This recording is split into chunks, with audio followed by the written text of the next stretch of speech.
Good evening student.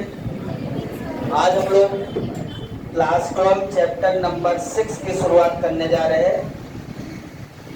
Okay, class 12 chapter number 6। अभी तक हमने 5 चैप्टर्स कंप्लीट किए हैं क्लास 12 फिजिक्स के, जिनमें से फर्स्ट चैप्टर हमारा charges, electric charges and electric field. Second chapter हमारा इलेक्ट्रिक पोटेंशियल एंड कैपेसिटेंस, नाम याद रखिए चैप्टर के। थर्ड चैप्टर हमारा करंट इलेक्ट्रिसिटी। फोर्थ चैप्टर हमारा moving charges and magnetism. Fifth chapter हमारा magnetism and matter. So there are 5 chapters will be completed now in class 12 physics. Okay, now today I will start the chapter number 6. Okay, chapter number 6 electromagnetic induction. Chapter number 6 क्या है? Electromagnetic induction. और इस chapter को हम क्यों पढ़ रहे हैं? ये चैप्टर जो हमारा है प्रीवियस 2 चैप्टर से रिलेटेड है। previous 2 chapter, that means chapter number 4 and chapter number 5 से रिलेटेड है। इसलिए हमें प्रीवियस 2 चैप्टर की स्टडी होना बहुत जरूरी है। प्रीवियस 2 चैप्टर में कैसे रिलेट करेगा ये अभी आपके सामने आएगा। इसके पहले हम हेडिंग लगा लें और सभी लोग कॉपी में चैप्टर नंबर 6 डालेंगे, जो वेरी मोस्ट इम्पोर्टेंट चैप्टर है। ये चैप्टर की स्टडी करना बहुत जरूरी है। इस चैप्टर का नाम है इलेक्ट्रो मैग्नेटिक इंडक्शन। चैप्टर का नाम है इलेक्ट्रोमैग्नेटिक इंडक्शन। क्लियर है? ये यूनिट 4 है। फिजिक्स में अभी तक हमने जो यूनिट कंप्लीट किए हैं, first unit there are 2 chapter, electric charges and electric field chapter first, electric potential and capacitance chapter 2 there are first unit. Third chapter current electricity is second unit, complete second unit. Third chapter पूरा एक unit है। Okay, तो 2 unit 3 chapter. Fourth chapter moving charges and magnetism and fifth chapter magnetism and matter. There are third unit. So third unit, there are 3 units are completed. Now fourth unit chapter number 6। ठीक है, 3 unit हमारी complete हो गई हैं, chapter 5 complete हुए हैं। Clear है? आज हम लोग पढ़ रहे हैं इलेक्ट्रोमैग्नेटिक इंडक्शन। इंडक्शन का नाम आपने फर्स्ट चैप्टर में भी शायद सुना हो, जब हमने आपको method for charging of bodies बताया था। One body to another body, there are 3 methods, by friction, by conduction, by induction. 3 method का नाम बताया था। इंडक्शन मेथड में आपको याद होगा हम लोग क्या करते थे, एक बॉडी से दूसरी बॉडी को चार्ज करते थे, लेकिन बिना टच के। याद है? एक बॉडी से चार्ज बॉडी से अनचार्ज बॉडी को चार्ज करते थे, लेकिन without touching to each other. That is the meaning of induction. मतलब जिस बॉडी में जो भी इफेक्ट है वो इफेक्ट दूसरी बॉडी में हो जाए कुछ ना कुछ, तो उसे इंडक्शन बोलते हैं, बिना टच के। ऐसा ही यहाँ पे कुछ ना कुछ होगा, इलेक्ट्रोमैग्नेटिक इंडक्शन। इलेक्ट्रोमैग्नेटिक को यदि हम 2 पार्ट में डिवाइड करें, electric as well as magnetism, electric और मैग्नेटिक पे दोनों कंबाइन रहेंगे आगे आने वाले समय में। क्योंकि जब इलेक्ट्रिक और मैग्नेटिक फील्ड दोनों कंबाइन होंगी तब जाके इलेक्ट्रोमैग्नेटिक वेव का निर्माण होगा। इलेक्ट्रोमैग्नेटिक वेव हम पढ़ेंगे, और वेव क्यों पढ़ेंगे? जब इलेक्ट्रिक और मैग्नेटिक फील्ड दोनों मिलेंगे तब इलेक्ट्रोमैग्नेटिक वेव बनेगी। आपने सुना होगा इलेक्ट्रोमैग्नेटिक वेव। रेडियो वेव, आजकल मोबाइल कम्युनिकेशन इन्हीं वेवों पर काम करता है। कम्युनिकेशन जो हमारा सिस्टम है, सैटेलाइट कम्युनिकेशन या कोई भी कम्युनिकेशन आज काम करता है तो उसमें वेव का सबसे बड़ा रोल होता है। तो वेव किस प्रकार से ट्रेवल होंगे ये हम अगले चैप्टर में, आने वाले चैप्टर में देखेंगे। लेकिन उससे पहले हमें इलेक्ट्रोमैग्नेटिक इंडक्शन के बारे में स्टडी करना है। ये चैप्टर पढ़ने का कुछ एम है हमारा, कुछ हमारा कॉन्सेप्ट है और हमारा क्वेश्चन भी है।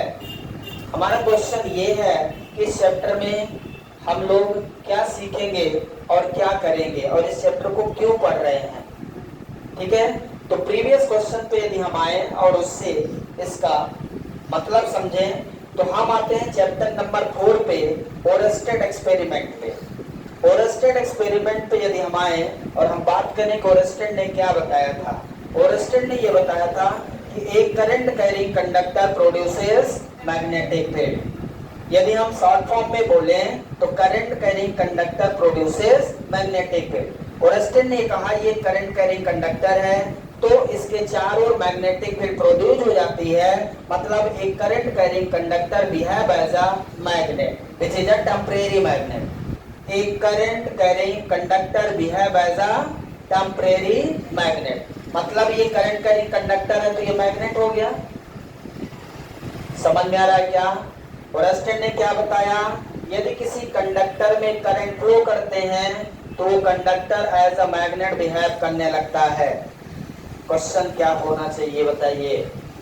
क्वेश्चन ये है, क्या जहां मैग्नेटिक फील्ड है, क्या जहां मैग्नेट है उसके द्वारा हम किसी कंडक्टर में करंट फ्लो कर सकते हैं? जस्ट रिवर्स सोचना है आपको, जस्ट रिवर्स सोचना है। यहाँ जब हमने कंडक्टर में करंट फ्लो किया तो कंडक्टर से क्या मिला? Magnetic field. अब हमारे पास मैग्नेट है और यहाँ मैग्नेट रख दें तो क्या इसमें करंट फ्लो होने लगेगी? यहाँ मैग्नेट रख दें तो क्या इसमें करंट फ्लो होने लगेगी? यस। बहुत खतरनाक क्वेश्चन है, ऐसा कैसे पूछ रहे हैं, ऐसा कैसे होगा, है ना? कठिन क्वेश्चन है और जो कठिन होता है उसी का आंसर मिलना, वही तो साइंटिस्ट होता है, जो उस चीज का आंसर दे दे जो असंभव हो, और ये संभव है। क्वेश्चन क्या है एक बार और समझेंगे। ओरस्टेड ने ये बता दिया कि यदि एक कंडक्टर है और उसमें करंट फ्लो कर दें तो उसके चारों ओर मैग्नेटिक फील्ड प्रोड्यूस हो जाती है। मतलब एक conductor behave as a magnet. समझ गए? कंडक्टर में करंट फ्लो कर दें तो वो मैग्नेटिक फील्ड प्रोड्यूस कर देता है। तो क्या एक मैग्नेटिक फील्ड से उस कंडक्टर में करंट फ्लो किया जा सकता है? उल्टा सोचना है। कंडक्टर से मैग्नेटिक फील्ड, तो मैग्नेटिक फील्ड से कंडक्टर में करंट, कंडक्टर में करंट से मैग्नेटिक फील्ड, तो मैग्नेटिक फील्ड से उस कंडक्टर में करंट। तो जस्ट उल्टा सोचना है, कुछ नहीं है। कंडक्टर में जब करंट फ्लो हो रही है तो उसके चारों ओर मैग्नेटिक फील्ड, उसी मैग्नेटिक फील्ड से उस कंडक्टर में करंट फ्लो करवाना है। क्वेश्चन समझ रहे हैं क्या? क्वेश्चन समझ में आया? दोबारा जब मैग्नेटिक फील्ड से करंट फ्लो करेंगे तो इसमें करंट नहीं फ्लो करना, उस मैग्नेट से करंट फ्लो करवाना है। पहली बार हम इसमें करंट फ्लो कर रहे हैं ड्यू टू चार्ज, ठीक है? तब इसकी चारों ओर मैग्नेटिक फील्ड है। अब हमारे पास मैग्नेटिक फील्ड है लेकिन इसमें करंट नहीं है। अब मुझे इसमें करंट फ्लो करना, हमारा यहाँ का क्वेश्चन है, हमारे पास मैग्नेट है, ये मैग्नेट, ये कंडक्टर है, समझिए, ये कंडक्टर, ये मैग्नेट, ऐसे ले गए, अब इसमें करंट फ्लो होने लगे। क्वेश्चन समझ में आ रहा है क्या? मैग्नेट से कंडक्टर में करंट फ्लो हो जाए। कितना कठिन क्वेश्चन है सर।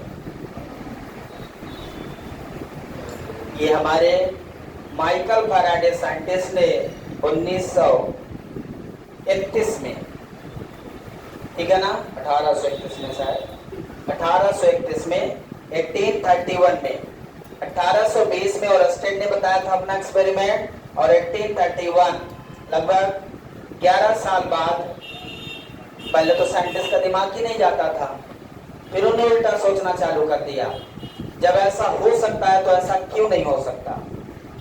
3-4 बार इन्होंने एक्सपेरिमेंट किया, मैग्नेट ले गए, ऐसे कुछ नहीं हो रहा था, ऐसे मैग्नेट ले गए कंडक्टर के पास, कुछ हुआ ही नहीं, समझ गए, ऊपर नीचे ऐसे वैसे कर रहे थे। एक दिन अचानक गुस्सा आ गए तो बड़े तेज से उठाए मैग्नेट, सोचे फेंक देंगे, कुछ नहीं हुआ। 3.5 साल से हम परेशान हैं, कुछ हो नहीं रहा।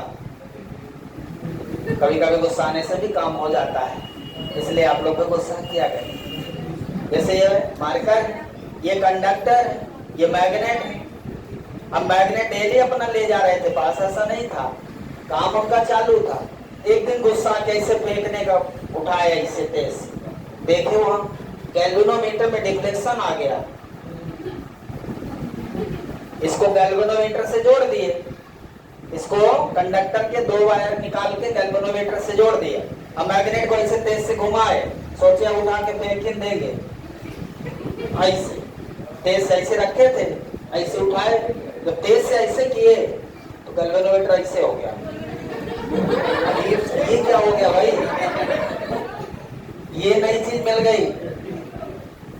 यही एक्सपेरिमेंट उनका फाइनल, यही एक्सपेरिमेंट उनका फाइनल हो गया। 1 सेकंड में गुस्सा आई, और आप सोचिए कितना बड़ा काम हो गया जिसके लिए उनको नोबेल प्राइज दिया गया। आप सोच सकते हैं इतना बड़ा काम जो 3 साल लगातार करने से नहीं हो पा रहा था, वो 1 सेकंड में हो गया। गुस्सा के सोचिए, ये कंडक्टर है, ये मैग्नेट लिया था उन्होंने और ऐसे उठाए फेंकने के लिए, तो हुआ क्या होगा, मैग्नेट को यदि मूव करेंगे, समझिएगा जो पॉइंट उनको मिला, यदि आप मैग्नेट को मूव करते हो तो उस कंडक्टर में करंट फ्लो होने लगेगी। यदि आप मैग्नेट को रखते हो कुछ नहीं होगा, कहीं भी रख दो, टच कर दो तब भी नहीं होगा, केवल आपको उसको मूव करना है। मतलब रिलेटिव मोशन होना जरूरी है, आइदर मैग्नेट और कंडक्टर। इससे हो क्या रहा होगा, जब ये मैग्नेट इसके पास ले गए तो इससे मैग्नेटिक फील्ड बाहर निकल रही है, मैग्नेटिक फील्ड लाइंस। जब उन्होंने ऐसे किया तो ये जो कंडक्टर है इसमें वो फ्लक्स, जो फील्ड लाइंस है वो कट जा रही हैं, कट रही हैं। जो फ्लक्स कट कर रहा है इसकी सरफेस में, उसको उन्होंने बोला फ्लक्स लिंक होना। इससे जो फ्लक्स इसमें जा रहा है उसको फ्लक्स लिंक, LINKED, लिंक, ठीक है। Rate of change of flux, rate of change of flux produces electromagnetic induction. So this is called Faraday's first law of electromagnetic induction. Faraday ने 2 लॉ बनाए हैं, वो आगे अभी आएगा जस्ट धीरे धीरे, लेकिन इतनी बड़ी डिस्कवरी उन्होंने की है कि ये कोई सोच भी नहीं सकता, और कितनी दिमाग का यूज किए होंगे आप ये सोचिए। हम लोगों को लगता है कि बहुत इजी है, लेकिन इतना इजी नहीं है। जस्ट रिवर्स सोचना कि यदि किसी कंडक्टर में करंट फ्लो कर दिया तो मैग्नेटिक फील्ड प्रोड्यूस हो गई, ये बहुत अच्छी बात थी ओरस्टेड के द्वारा, लेकिन मैग्नेट के द्वारा किसी कंडक्टर में करंट फ्लो करना ये बहुत कठिन काम था। और उन्होंने गैल्वेनोमीटर से इसके 2 वायर को टच किया था। मतलब गैल्वेनोमीटर ही क्यों लगाया था, क्योंकि उनको प्रेजेंस ऑफ करंट मेजर करना था। और प्रेजेंस ऑफ करंट कौन बता सकता है, गैल्वेनोमीटर से ही आप फाइंड कर सकते हो कि उस कंडक्टर में करंट फ्लो हो रही है कि नहीं हो रही है। ये चीज उन्होंने ऑब्जर्व किया। तो आइए शुरुआत करते हैं इलेक्ट्रोमैग्नेटिक इंडक्शन में। सबसे पहले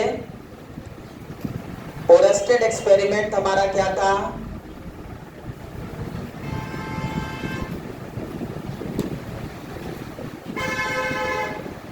थोड़ा थोड़ा ओवरव्यू जाते हैं पीछे की ओर। ओरेस्टेड एक्सपेरिमेंट में क्या हमने पढ़ा था?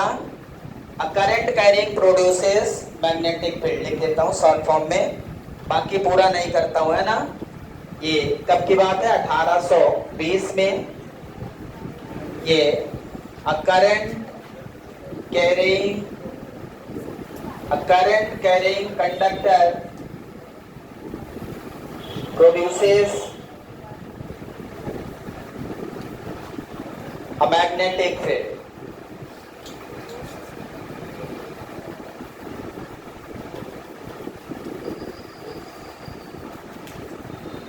इंपॉर्टेंट पॉइंट ये है कि current carrying conductor produces magnetic field, मतलब it behave as a bar magnet. ये भी बताया गया एक current carrying conductor bar magnet की तरह बिहेव करता है।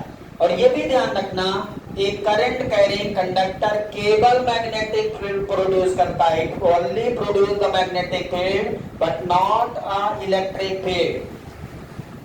ये इंपॉर्टेंट पॉइंट है। अ करंट कैरिंग कंडक्टर, अ करंट कैरिंग कंडक्टर, पिछली बार टेस्ट में दिया था, बहुत लोगों ने गलत कर दिया था। करंट कैरिंग कंडक्टर किया था कि नहीं? Produce only magnetic field, only magnetic field, ठीक है। Current carrying conductor produce only magnetic field but not electric field, but not, लिख देता हूं नहीं तुम लोग मान लोगे। हाँ, बट नॉट इलेक्ट्रिक फील्ड। तीसरे दिन तुम लोग मान लेते हो, 2 दिन तो शांत रहते हो, तीसरे दिन फिर। तो ये वेरी मोस्ट इंपोर्टेंट पॉइंट हो गया related to the Oersted experiment. अब आते हैं माइकल फैराडे एक्सपेरिमेंट पे और देखते हैं कि उन्होंने क्या कहा। जस्ट रिवर्स कहा उन्होंने। हमारे लिए बहुत गौरव की बात है कि ये तब बोल दिए थे, आज हम लोगों को कोई दिक्कत नहीं है, नहीं तो हम ही लोगों को खुद करना पड़ता, ठीक है। तो आज हम लोगों को बस पढ़ना पड़ रहा है, ऐसा हुआ था। पढ़ तो पा नहीं रहे, खोज करने की बात छोड़िए। हाँ, यहाँ हालत गंभीर है, लगता है कैसे वो पढ़ लें। कभी कभी तो आदमी गाली भी देता है, ये गलत खोज कर दिया था, फालतू पढ़ना पड़ रहा है। खोज ना किया तो पढ़ना ना पड़ता।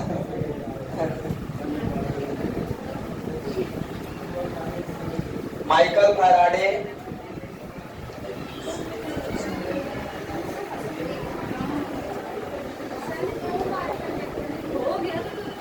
क्या 2 बार लिख दिया कंडक्टर? हाँ, एक ही बार लिख लीजिए, हो गया। कभी कभी गलती हो जाती है,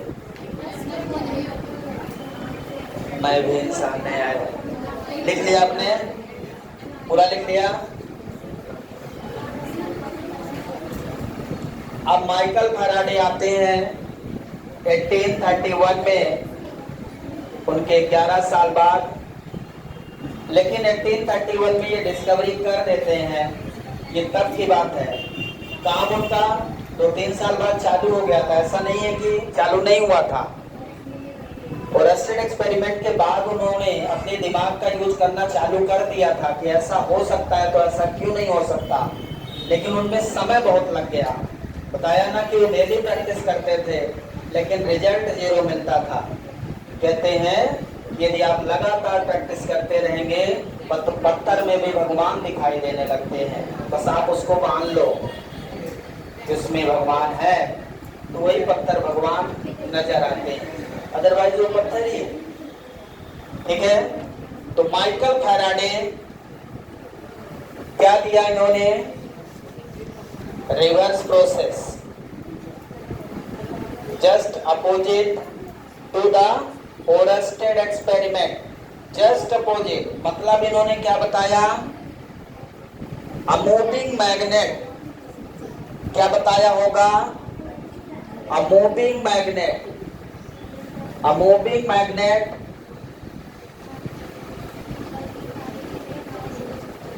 कहां पे, अ मूविंग मैग्नेट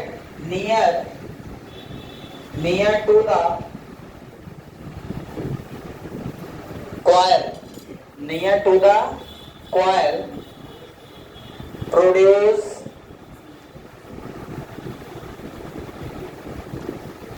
क्या क्या प्रोड्यूस कर रहा है, a moving magnet near to the coil produce sorry near to the in the coil ना, a moving magnet produce,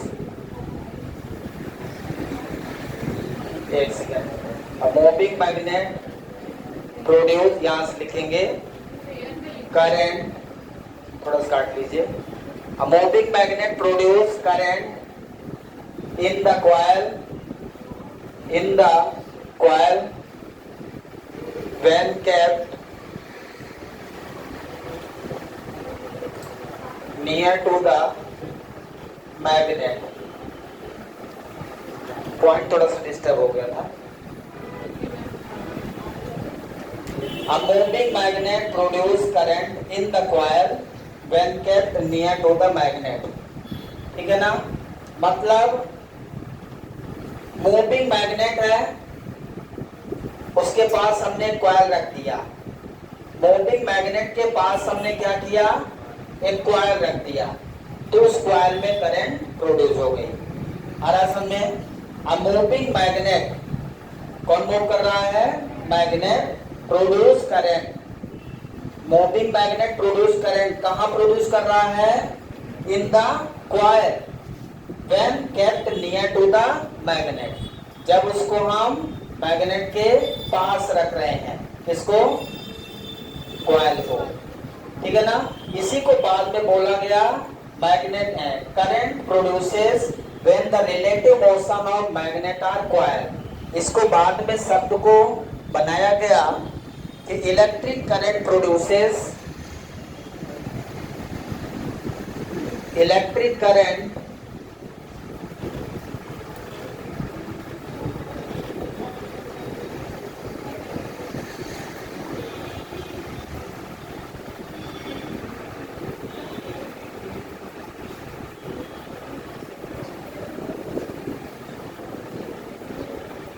electric current produces in the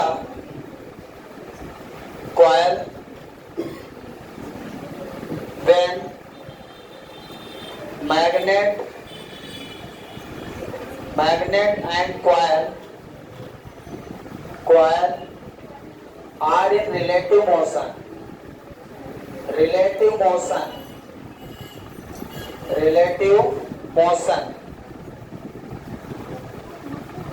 electric current produces in the coil when magnet and coil are in relative motion, बाद में इस शब्द को इस तरह से बनाया गया कि रिलेटिव मोशन होना नेसेसरी है, रिलेटिव मोशन का मतलब है कि किसी ना किसी एक को मोशन में होना जरूरी है, यदि ये कॉइल है तो इसमें मैग्नेट क्या होगा, मूव करेगा, कॉइल के पास मैग्नेट क्या करेगा, मूव करेगा, रिलेटिव मोशन कंटिन्यू मूव करेगा, तभी इसमें क्या होगा, करंट प्रोड्यूस होगा, समझ रहे हैं क्या, समझ रहे हैं, या कॉइल मूव करे मैग्नेट एज रेस्ट रहे, दो में से एक को मूव करना जरूरी है, इससे होता क्या है कि जो परमानेंट मैग्नेट है ना, उसकी जो मैग्नेटिक फ्लक्स है, जिसे मैग्नेटिक फील्ड लाइंस कहते हैं, वो कट होती है, जब मैग्नेटिक फील्ड लाइंस कट होती है तो उस टर्म को बोला गया rate of change of flux,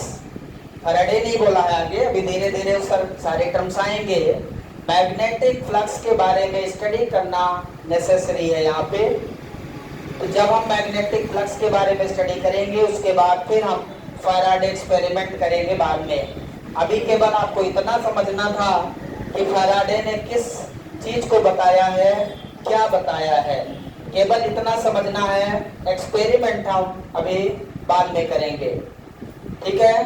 तो उसके पहले हमें मैग्नेटिक फील्ड और मैग्नेटिक फ्लक्स के बारे में स्टडी करना नेसेसरी है।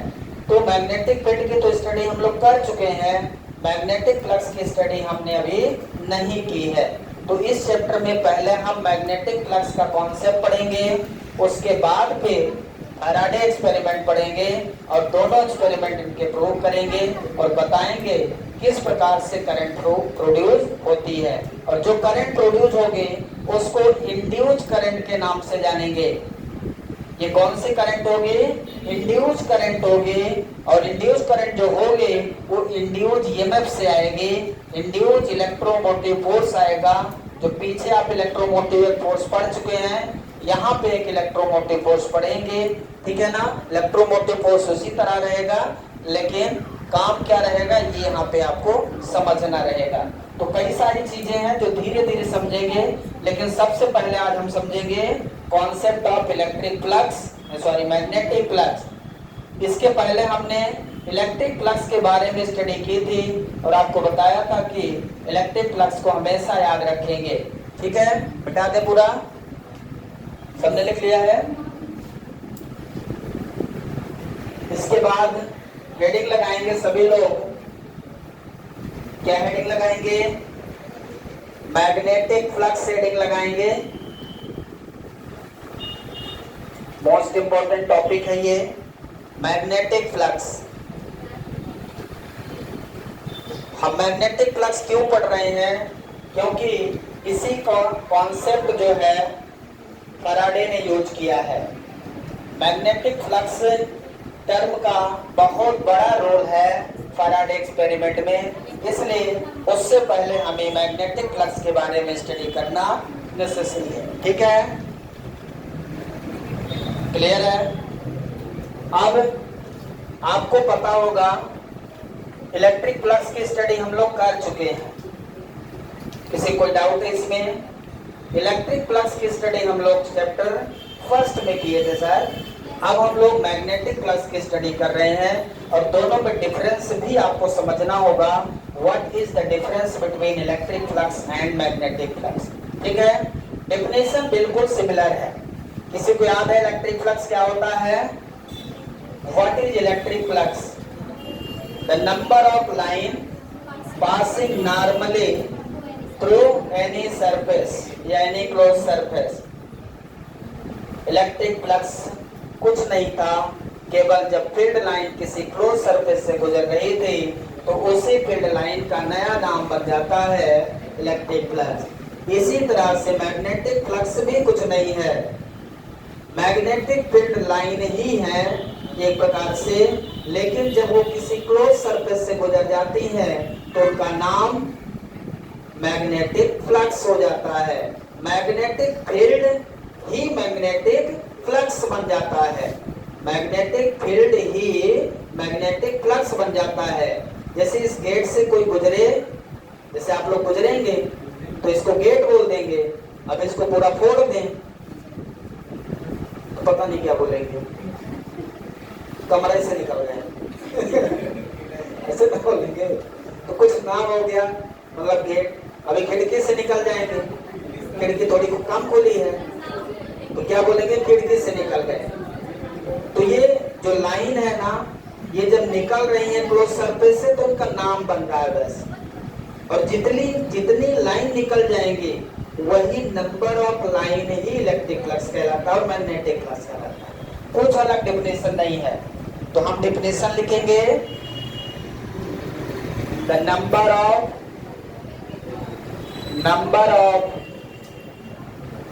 Magnetic field line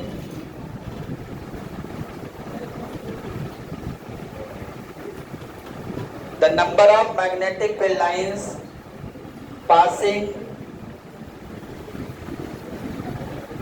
normally through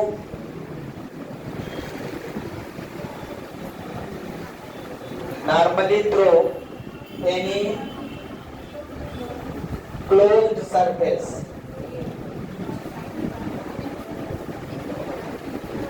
is called magnetic flux. Magnetic flux, ठीक है। पूरा डेफिनेशन अच्छे से लिखेंगे।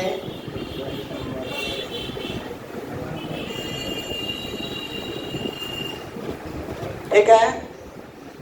The number of magnetic field lines passing normally through any closed surface is called magnetic flux. Similar definition electric flux के लिए याद करिए। The number of electric field line passing normally through any closed surface is called electric flux. हालांकि closed surface necessary नहीं है, surface necessary है।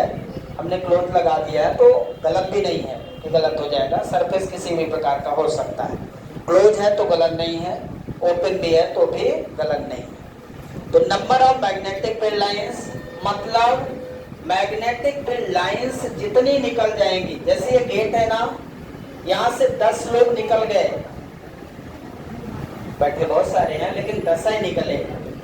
कोई पूछेगा कितने निकले तो 10 बताओगे, 20 बता दोगे, नहीं गिनोगे नहीं, मैंने पूरी क्लास बता दोगे। वो पूछ रहा है निकले कितने, देखो मैं बता रहा हूँ कि 10 निकले तो तुम 20 बताओगे, तो बता दिए फिर फ्लक्स उतना ही बताना है। जितनी लाइन निकलेगी, जितनी लाइन नॉर्मली निकलेगी और कहीं से निकल रही है वो नहीं होगी, जितनी लाइन नॉर्मली निकलेगी वही मैग्नेटिक फ्लक्स और इलेक्ट्रिक फ्लक्स होगा। ठीक है। इट इज डिनोटेड बाय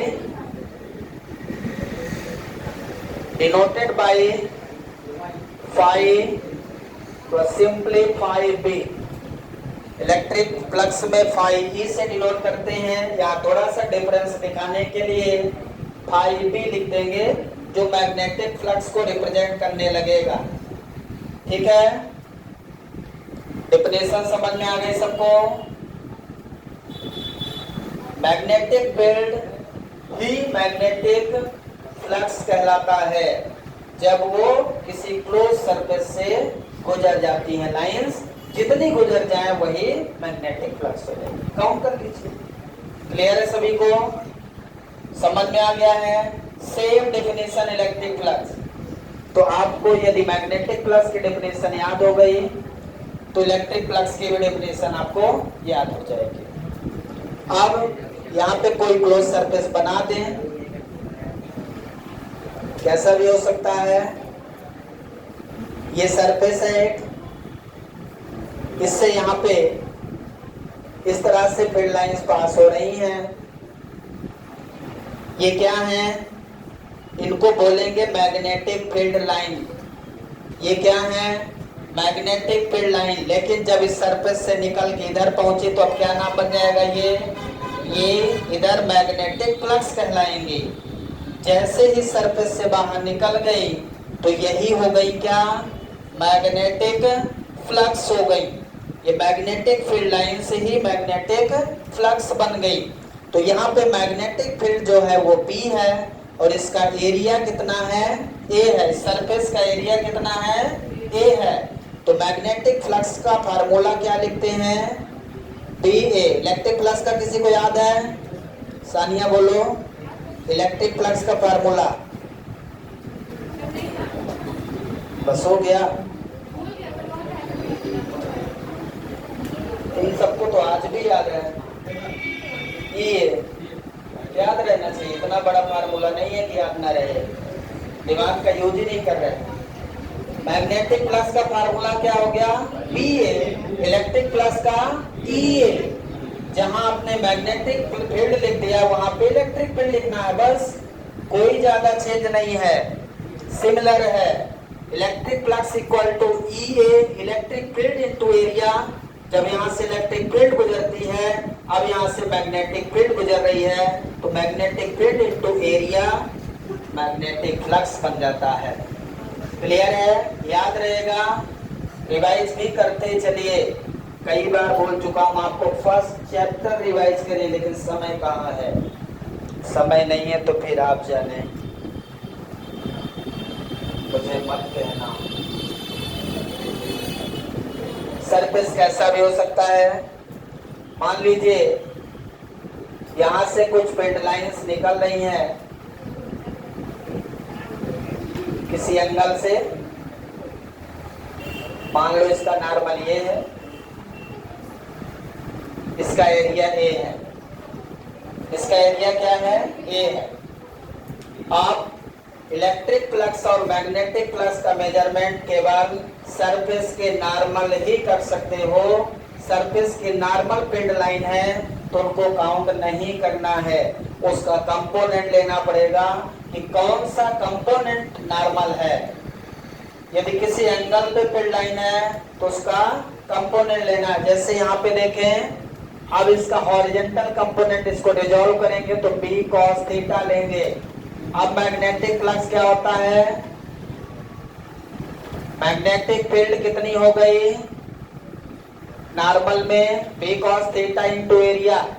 तो ये मैग्नेटिक फ्लक्स का फार्मूला pa cos थीटा हो गया, pa cos थीटा। मतलब इसको डॉट प्रोडक्ट लिख सकते हैं क्या, क्या लिख सकते हैं, बोलिए डॉट प्रोडक्ट में क्या लिख सकते हैं। डॉट लिखेंगे, क्रॉस, क्रॉस क्यों नहीं लिखेंगे,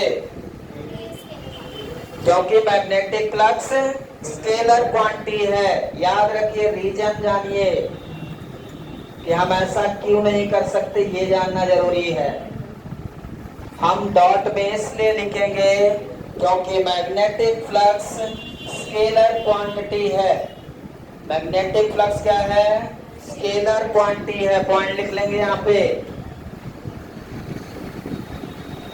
magnetic flux is a scalar quantity.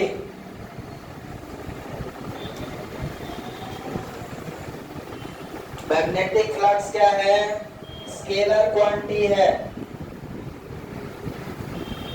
ठीक है,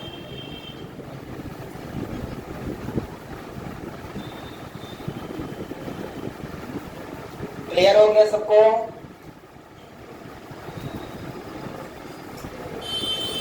मैग्नेटिक फ्लक्स क्या है, स्केलर क्वांटिटी है।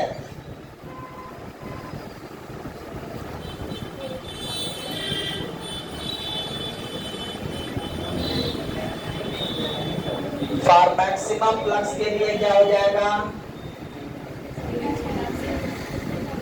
मैक्सिमम फ्लक्स के लिए क्या होगा, theta equal to 0 degree, theta equal to 0 degree cos 0 1, phi b इक्वल टू ba max. Magnetic flux maximum होगा यदि थीटा 0 है। थीटा किसके बीच एंगल है बताइए, थीटा किसके बीच का एंगल है, नहीं पता तो आश्चर्य है। मैग्नेटिक फील्ड और एरिया वेक्टर, मैग्नेटिक फील्ड भी वेक्टर है, एरिया भी वेक्टर है। मैग्नेटिक फील्ड और एरिया वेक्टर के बीच बना एंगल, ये पेपर है, सीट है, देखिए ये सीट है, इसका एरिया वेक्टर किधर है, इसका एरिया वेक्टर ये है, इसका एरिया ये है, समझ रहे, एरिया वेक्टर और इधर ही से फील्ड लाइन जा रही, समझ रहे, यहीं से क्या है, एरिया वेक्टर ये है, लेकिन ये सीट का नॉर्मल है, ये एरिया ये है, एरिया वेक्टर है ये, ध्यान रखिएगा। तो एरिया वेक्टर की डायरेक्शन में फील्ड है, एरिया वेक्टर, वेक्टर की डायरेक्शन, ठीक है ना। तो क्या है वहां पे 0 डिग्री है, ध्यान रखिए, ऐसा है, ये फील्ड लाइन ऐसे जा रही है यहाँ पे, तो एरिया और उसके दोनों के डायरेक्शन में 0 डिग्री एंगल है। क्लियर है, समझ में आया क्या। इसलिए यहाँ पे मैक्सिमम थीटा 90 ले लेंगे तो theta equal to 90 degree cos 90 0।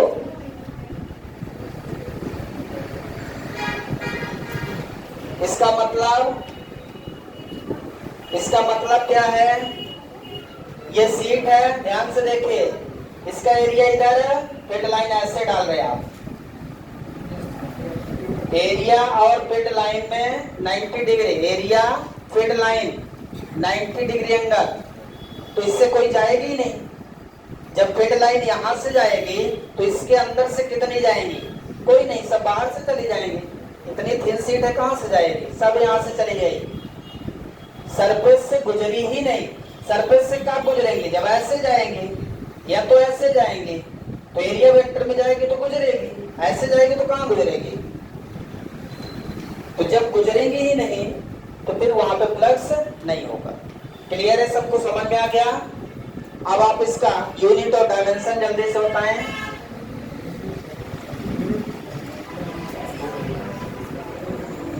SI unit बताइए। फाई इक्वल टू आपने क्या लिख दिया, B इंटू ए। B क्या है, मैग्नेटिक फील्ड, याद है क्या, B क्या है, सबको याद है। अभी भी देखो कंफ्यूजन हो गया, ऐसा लगता है पता नहीं B कहां से आ गया, आज तक तो B नहीं पढ़ा, आज अचानक B कैसे आ गया। B वही है जो आप जानते हो, आप फीडबैक दिया करो। B मैग्नेटिक फील्ड है, क्या है B, और मैग्नेटिक फील्ड के SI यूनिट याद है, किसको याद है, हमें याद है टेस्ला, और किसी को, सबको टेस्ला याद है, अच्छा है। मैग्नेटिक फील्ड के SI यूनिट टेस्ला, एरिया के SI unit metre square, tesla metre square unit हो गई किसकी, टेस्ला मीटर स्क्वायर यूनिट हो गई किसके, मैग्नेटिक फ्लक्स की।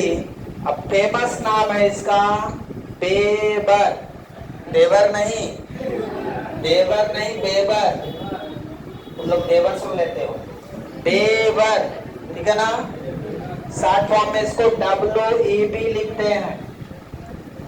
मैग्नेटिक फ्लक्स की SI यूनिट है वेबर, याद रखना, मैग्नेटिक फ्लक्स की SI यूनिट है वेबर, किसके बराबर है, tesla into metre square. Clear है सभी को, कोई डाउट है इसमें, CGS बोलिए, CGS का फुल फॉर्म याद है, सेंटीमीटर ग्राम सेकेंड, तो बोलिए क्या लिख देंगे, मैग्नेटिक फील्ड की CGS यूनिट गॉस होती है, हमें तो याद है, बाकी पता नहीं, गॉस, और एरिया की CGS यूनिट सेंटीमीटर स्क्वायर। ये फेमस यूनिट है मैक्सवेल। आ गए साहब, आप ही का इंतजार था, आइए मैक्सवेल साहब आ गए, आना ही था इनको लेकिन जल्दी आ गए, हम सोचे भी नहीं थे अभी आ जाएंगे, यूनिट में ही आ गए। तो मैग्नेटिक फ्लक्स की 2 यूनिट हो गई फेमस, फेमस कौन कौन सी, वेबर, ये भी साइंटिस्ट हैं, और मैक्सवेल भी साइंटिस्ट हैं, दोनों साइंटिस्ट हैं, दोनों ने हाथ मारा है इस फ्लक्स में, और जहां जहां हाथ लगेगा वहां वहां कुछ नया होगा। तो वेबर, ठीक है। अब इन दोनों में रिलेशन कुछ ना कुछ होगा, किसी को याद है relation, relation between SI and CGS, आपको याद होगा जो मैंने SI और CGS मैग्नेटिक फील्ड का रिलेशन बताया था, एक बार देख लीजिए जल्दी से, तो दोनों में रिलेशन आपको मिल जाए, मिला क्या, आपको यही नहीं पता कि सर पूछ क्या रहे हैं, मैग्नेटिक फील्ड के SI और CGS में क्या relation, 1 tesla equal to how much gauss, पता नहीं, भगवान जाने का पूछ रहे, ये तो पहली बार सुना, गॉस गॉस गॉस। SI और CGS में क्या रिलेशन मिलेगा, बोलिए। मैं यहाँ पे 1 वेबर लिख दूं, 1 weber equal to 1 tesla into 1 metre square. बोलिए जल्दी। 1 टेस्ला इक्वल टू, कॉपी में नहीं लिखा है, 1 गॉस इक्वल टू कितना लिखा है, 10⁻⁻4 टेस्ला लिखा होगा। देखिए ना जल्दी से, नहीं लिखा, कितना लिखा है?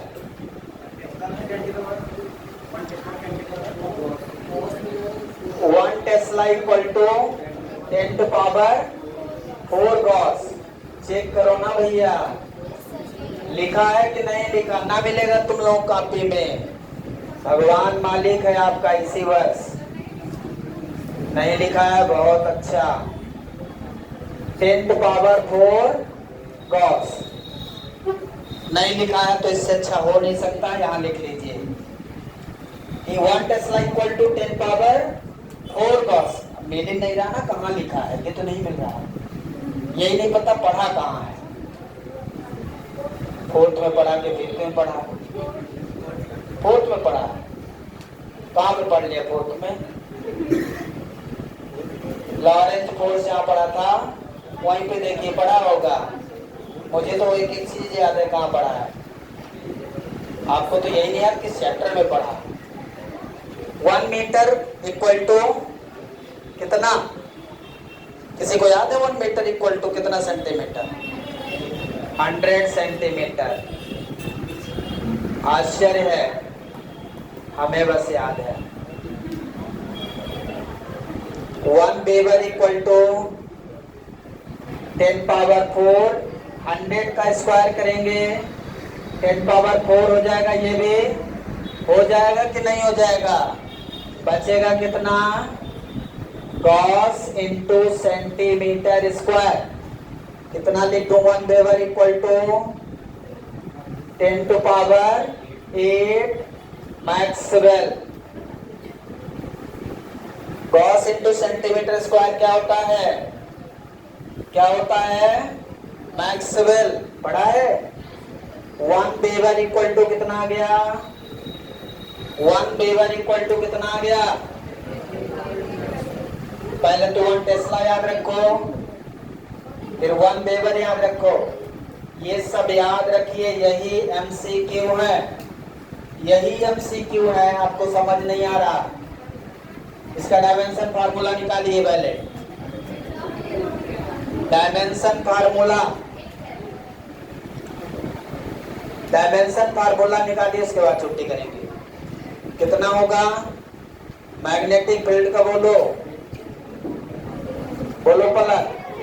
मैग्नेटिक फील्ड का डायमेंशन, पलक, मैग्नेटिक फील्ड का डायमेंशन। सीधे तुम बोलो यार, कोई ना बोलेगा, इनको कुछ नहीं आता। मैग्नेटिक फील्ड का डायमेंशन। आश्चर्य है, भगवान मालिक है। गुनगुन बोलो तुम। मैग्नेटिक फील्ड का अब मैं निकालूंगा तो टाइम लगेगा। M0L, हाँ, मैग्नेटिक फील्ड का नहीं निकाला है मैंने, पीछे कॉपी से खोल के भी बता सकते हो। जिंदगी में कुछ नहीं पता कि पढ़ा कहाँ है, तब तो फिर उद्धार हो गया आपका। यही नहीं पता कि पढ़ा कहाँ है तो फिर उद्धार हो गया। इतने में तो मैं निकाल लेता। QDB,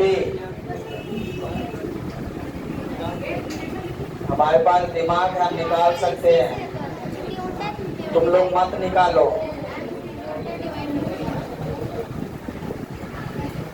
यहाँ से हम निकाल लेंगे, ये T से T कैंसिल हो गया, L से L कैंसिल हो गया, M L0 T-2 A-1, यही होगा। M L0 T-2 A-1 किसका हो गया? मैग्नेटिक फील्ड का, और L स्क्वायर हो गया एरिया का। तो मैग्नेटिक फ्लक्स का कितना आ गया? M L2 T-2 A-1। ये आप मैग्नेटिक फील्ड का नहीं जानते, यहां से निकाल सकते हैं। नहीं जानते तो निकालना सीखिए। यदि आपको भूल जाए तो आप सोचिए कि मैं क्या करूंगा। फार्मूला यदि भूल जाए तो कम से कम निकालना तो पता रहे, फोर्स का चार्ज का तो पता ही रहे। यदि ये नहीं बने तो फिर नहीं बनेगा कुछ। ठीक है, आज इतना ही। Thank you, have a nice day.